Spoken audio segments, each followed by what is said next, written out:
Hello, ഞാൻ നിങ്ങളുടെ സ്വന്തം അല്ലി മഹേഷ്. ഞാൻ ഇന്നൊരു ഫുഡ് റെസിപ്പി ആയിട്ടാണ് വന്നേക്കുന്നത്. ഇന്ന് രാവിലെ ബ്രേക്ക്ഫാസ്റ്റ് ഇടിയപ്പമായിരുന്നു. അപ്പോൾ ഈ ഒരു വെടിക്ക് രണ്ട് പക്ഷി എന്ന് പറയുന്നത് പോലെ നമ്മുടെ വീട്ടമ്മമാർക്ക് കുഞ്ഞുങ്ങൾക്ക് കൊടുക്കാൻ പറ്റുന്ന രീതിയിൽ പെട്ടെന്ന് ഒന്ന് ചോറൊക്കെ എടുക്കാനായിട്ട് പറ്റിയില്ലെങ്കിൽ ഇടിയപ്പമൊക്കെ ബാക്കി വന്നാൽ ഈ രീതിയിൽ ചെയ്താൽ നമുക്ക് ലഞ്ചും കൂടെ തയ്യാറാക്കാവുന്ന രീതിയിലൊരു റെസിപ്പിയാണ്. അപ്പം നമുക്കതെങ്ങനെ തയ്യാറാക്കുന്നതെന്ന് നോക്കാം. അപ്പോൾ നമുക്ക് ഇടിയപ്പം വെച്ചിട്ട് എങ്ങനെ റൈസ് നൂഡിൽസ് തയ്യാറാക്കാമെന്ന് നോക്കാം. അതിന് ഇത്രയും ബാക്കി വന്നുള്ളൂ. ഞാൻ ബാക്കി വരുത്തിയതാണ് റെസിപ്പി ചെയ്യാൻ വേണ്ടിയിട്ട്. അപ്പം ഇത് വെച്ചിട്ട് നമുക്ക് ഇതെങ്ങനെയാണ് ചെയ്യുന്നതെന്ന് നോക്കാം. അതിന് വേണ്ടിയിട്ട് ഞാൻ ഒരു 3 ബീൻസ് അരിഞ്ഞു വെച്ചിട്ടുണ്ട്, ഒരു ചെറിയ ക്യാരറ്റ് അരിഞ്ഞു വെച്ചിട്ടുണ്ട്, ഒരു ക്യാപ്സിക്കത്തിൻ്റെ പകുതി ഞാൻ അരിഞ്ഞു വെച്ചിട്ടുണ്ട്, ഒരു 2-3 അല്ലി വെളുത്തുള്ളി എടുത്തിട്ടുണ്ട്. അതുകൂടാതെ നമുക്ക് ഒരു 2 മുട്ട ഉടച്ച് ഞാൻ വെച്ചിട്ടുണ്ട്. അതിൻ്റെ കൂട്ടത്തിൽ നമ്മൾ അല്പം കുരുമുളക് പൊടി,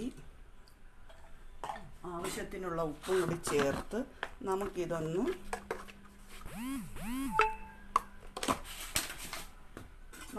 നന്നായിട്ട് മിക്സ് ചെയ്തിട്ട് നമുക്കിതൊരു തോരൻ പോലെ റെഡിയാക്കിയെടുക്കാം.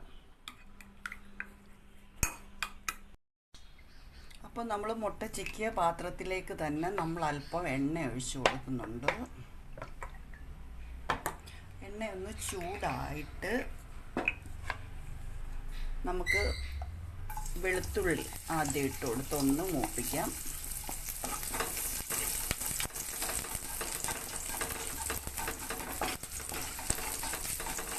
ഒന്ന് മൂത്ത് വരുമ്പം നമുക്ക് ബീൻസ് ഇട്ട് കൊടുക്കാം.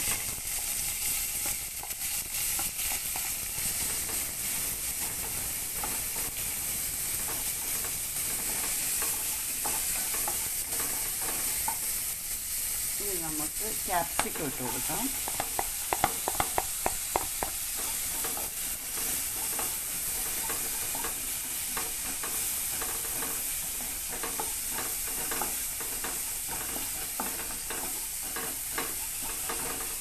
അതിനുശേഷം ക്യാരറ്റ് കൂടി ഇട്ട് കൊടുക്കാം. എന്നിട്ട് ഒന്ന് ചെറുതായിട്ടൊന്ന് മൂപ്പിച്ചെടുക്കാം.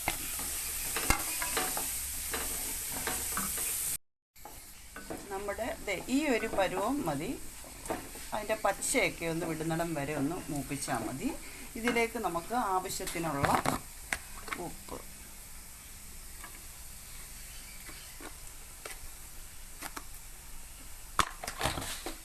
അല്പം കുരുമുളക് പൊടി,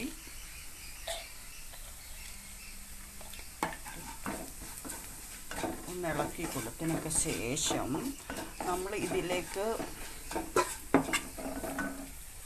അല്പം സോയാ സോസ്, അല്പം മതി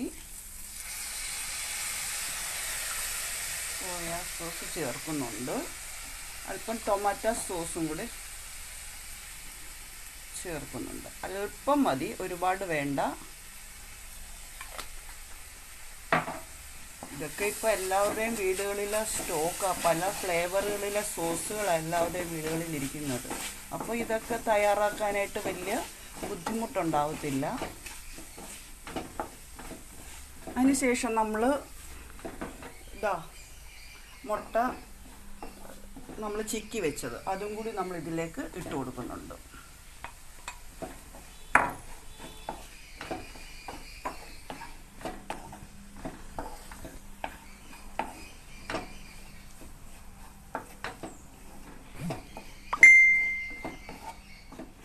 അതിനുശേഷം നമുക്ക് അധികം വന്ന ഇടിയപ്പം ഇല്ലേ, അതും കൂടി ഇതിലേക്ക് നമ്മൾ ഇങ്ങനെ ഒന്ന് പിച്ചി കൈകൊണ്ട് പിച്ചി ഇട്ട് കൊടുക്കണം. വലിയ താമസമൊന്നുമില്ല കേട്ടോ, എളുപ്പമുള്ള പരിപാടിയാണ് ഇതൊക്കെ.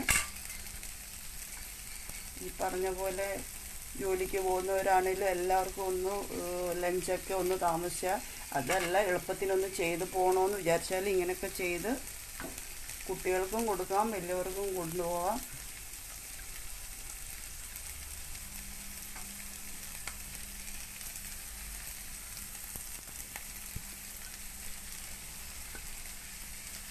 എളുപ്പമാവുകയും ചെയ്യും.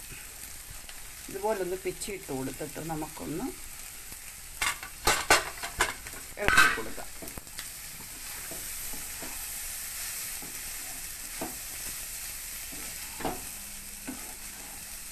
കുഞ്ഞുങ്ങളൊക്കെ ആകുമ്പോഴത്തേക്കും നല്ല ടേസ്റ്റ് വഴി കഴിച്ചോളും. അവർക്ക് നമുക്കൊന്ന് റെഡിയാക്കി എടുക്കാം. അപ്പം എന്താ നമ്മുടെ ഇടിയപ്പം വെച്ചിട്ടുള്ള റെസിപ്പി നല്ല ഭംഗിയിൽ ആയിട്ടുണ്ട്. നല്ല മണമുണ്ട് കേട്ടോ. നമുക്കിതിനി പാത്രത്തിലേക്ക് മാറ്റാം. അപ്പം നമ്മുടെ ഇടിയപ്പം വെച്ചിട്ട് റൈസ് നൂഡിൽസ് അടിപൊളിയായിട്ട് തയ്യാറായിട്ടുണ്ട്. നമുക്കിതിനി ഒന്ന് കഴിച്ച് നോക്കാം ഇതിൻ്റെ ടേസ്റ്റ് എങ്ങനെ ഉണ്ടെന്ന്. സിമ്പിളാണ്.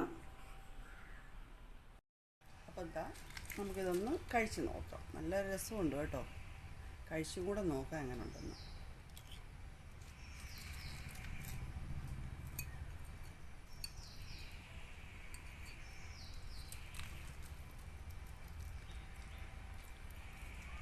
നല്ല ടേസ്റ്റ് ഉണ്ട് കേട്ടോ. ഇടിയപ്പം ആണെന്നൊന്നും പറയത്തൊന്നുമില്ല.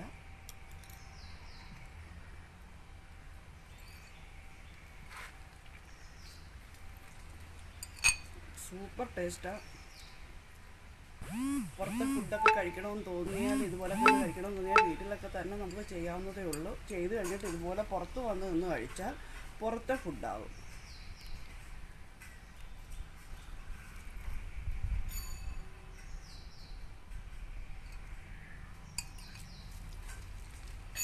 നല്ല ടേസ്റ്റ് ഉണ്ട്. അപ്പോൾ എല്ലാവരും ഒന്ന് ട്രൈ ചെയ്ത് നോക്കും. പെട്ടെന്ന് തയ്യാറാക്കി കൊണ്ടുപോകാൻ പറ്റുന്ന രീതിയിലൊരു ഫുഡ് റെസിപ്പിയാണ്. എല്ലാവരും ഒന്ന് ചെയ്ത് നോക്കും. ഇതുപോലത്തെ വെറൈറ്റി റെസിപ്പിയുമായി വരുന്നിടം വരെ ബൈ.